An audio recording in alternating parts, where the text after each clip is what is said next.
Üdvözlök mindenkit, Horváth Gábor vagyok, Nyíregyházáról, Szabolcs-Szatmár-Bereg vármegyei Betyár seregklán Mai napon megrendezésre kerülő Sándor György küzdősport gálára tartunk éppen, ahol a klántagunk Szabó Ferenc Dávid fog a szorítóba lépni K3-as szabályrendszerben. Az este folyamán több támogatónk és szimpatizánsunk is a ringbe fog lépni.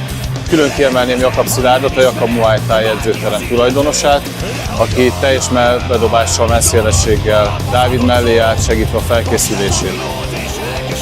Dávid 100%-ban adott tette magát a felkészülés során, és így elszántsága, reméljük, győzelemre fog vezetni a ringben is. Hajrá Dávid! Hajrá Dávid! Nincs messze, nincs vége, egyenesen néz a szemembe, a becsületet nem lehet eladó.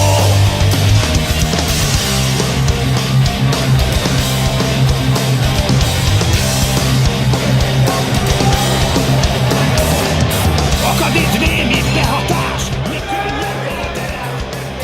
Értetetlen, nézni, ezekkel pusztítok üzenet fehéren, sötétre vakítva. Tuti, hogy nálam megmarad a sör meg a pálinka. Hazugság, idegen tol, eszik még, s a közszétúszoktatásokból is minden ég. A szartal csalmul az értékes, a gondolat takasztó.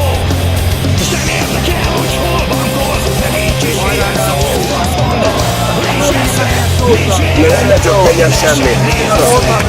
Megtörtént az első mérkőzésem. A következő, ha minden jól alakul, akkor május 2-án lesz a Scorpio Fight Night-on, K1 szabályrendszerbe indulok. Igazából ennyi, amit el tudok mondani. Folytatom a felkészülést Jakab Szilárdnál, mesteremnél. Neki is köszönöm a támogatást, illetve az egész Betyár seregnek.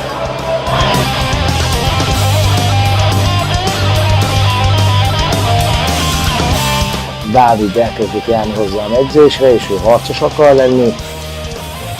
Harcos szeretnék belőle nevelni, ha ő is úgy gondolja, és úgy áll hozzá, akkor az lesz. És segítem a seregnek a fizikai és lelki fejlődését a harcosok útján.